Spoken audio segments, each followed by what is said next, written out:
Thank you. KENS 5 Sue Kalberg is at 410 East of Perrin Vital on Vital Creek right now. Yeah, Sue, tell us what you've learned from that scene so far.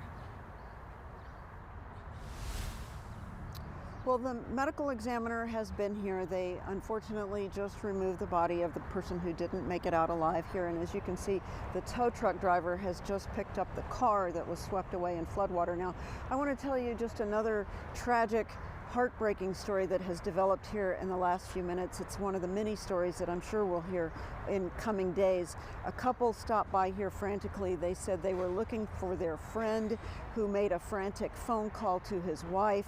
He said he was in a small sedan, that he had driven into high water, that the car had flipped and the car was filling with water, and they have been unable to locate him since. So this is just one of many stories out here. We've seen people wrapped in blankets watching the recovery process, and this is the kind of thing that we're going to have throughout the day as more and more people are recovered, or there may be additional victims that we don't know about. The people who were by here looking for their friend said that he traveled from Castroville all the way to the northeast side of San Antonio, so it's possible that he could have been in Leon Creek, it's possible that he could have been over here. So there's just a lot of uncertainty for a lot of families as the day progresses and as the recovery effort begins. And if you're out driving, even though the floodwaters are receding, I think it's always important to remind. All right, thanks so much, Sue. Yeah, unfortunately, Sue, I'm sorry to have to cut you off, but we are going to go over to Rania now, who is with Chief William McManus, who's on the scene at Glen Briar. He's going to bring us an update on those 3 fatalities that we've just learned about this morning. Do you want to wait? Everybody ready?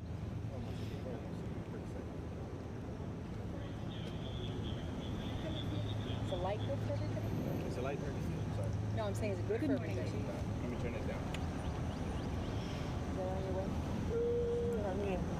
Better. Okay. Tell us, sir, what's going on? Ready? We have a very, very tragic situation here this morning. We have 13 vehicles in the water at various locations. Thus far, we found 4 bodies, 2 male, 2 female. The rest are missing, and some of the folks that we've rescued this morning, that fire has rescued this morning, have left the scene. But we are, 13 vehicles, 4 bodies, 2 male, 2 female, and anyone who has a vehicle here who has left the scene and not spoken to police or fire, we're asking them to call Traffic Investigation Division on 210-207-7385 to let us know that you're okay. And that's what we have right now. I don't have an age or any other information on the victims, but that's what we have right now. Game wardens are here assisting. Fire's done a great job in the rescue effort, but there's a lot left to do. Tell me how this situation could have happened to the scope. I mean, it was crazy. So I understand that it started around 5 this morning, and a bunch of these vehicles were swept away. And again, some here, I think there were 7 behind me in the creek, and other vehicles at various locations. But fire will continue this record. I don't want to speak for fire, but obviously they will continue this rescue effort until they find everyone. Our homicide unit is here helping with the situation as well. So that's what we have right now. Chief, there were 2 unaccounted for. Are they now the ones that were including as the deceased, or? No, they left the scene. They left the scene. So we were able to find the 2 that yes. the fire was looking for? Yes. So at this point, 13 cars. Can you say the total rescued again? There were 2 males, 2 female deceased. 2 left the scene, and again, the effort continues right now. Chief, the 4 were found here at this creek? No, various locations. How many were found here in this creek? Do you know? I don't know right now. There was 1 at least found up at 410 in Perrin Vital.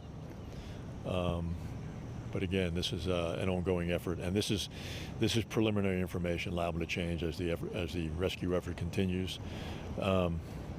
And just a word of caution to the public.